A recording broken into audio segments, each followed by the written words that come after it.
तर अब्दुल सत्तार हे आज मुख्यमंत्र्यांची भेट घेणार आहेत। अर्ज मागे घ्यायचा की नाही याचा अंतिम निर्णय हा शिंदेंचा आहे असंही त्यांनी म्हटलंय।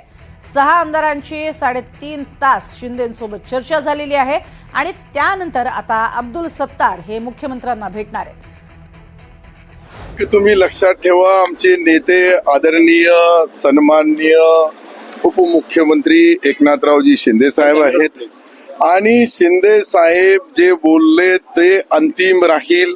सीएम साहेबांशी भेटायचं, त्यांच्याशी भेट होईल आणि अंतिम निर्णय पक्षाच्या आदेशाप्रमाणे होईल।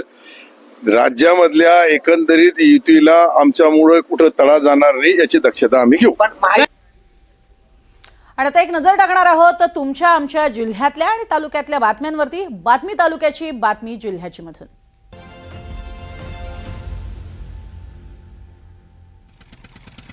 पुढच्या 24 ते 48 तासात मान्सून केरळमध्ये दाखल होणार अशी माहिती हवामान शास्त्रज्ञ SD सानप यांनी दिली आहे। यंदा मान्सून 4 दिवस उशिराने केरळमध्ये दाखल होतोय।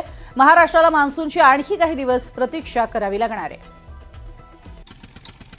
पुणे जिल्ह्यातील आंबेगाव तालुक्यामध्ये मान्सून पूर्व पावसाने आणि सोसाट्याच्या वाऱ्यामुळे मोठं नुकसान झालंय।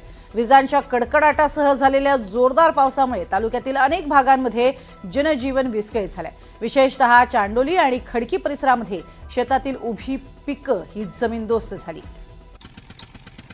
उत्तर पुणे जिल्ह्यामध्ये मान्सून पूर्व पावसाने हजेरी लावली। खेड, आंबेगाव, जुन्नर आणि शिरूर तालुक्यात मान्सून पूर्व पावसाच्या सरी कोसळल्यात। वादळी वाऱ्यासह झालेल्या या पावसामुळे काही ठिकाणी शेती पिकांचं नुकसान झालं असा प्राथमिक अंदाज आहे आणि अनेक भागात ढगांच्या गडगडाटासह पाऊस झालाय, त्यामुळे वातावरणात गारवा निर्माण झाला।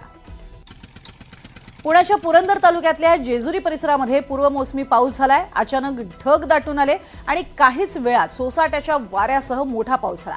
यावेळेला मोठ्या प्रमाणात पावसाचं पाणी हे जेजुरी गडाच्या पायऱ्यांवरून वाहू लागलं, त्यामुळे भाविकांची चांगलीच तारंबळ उडाली।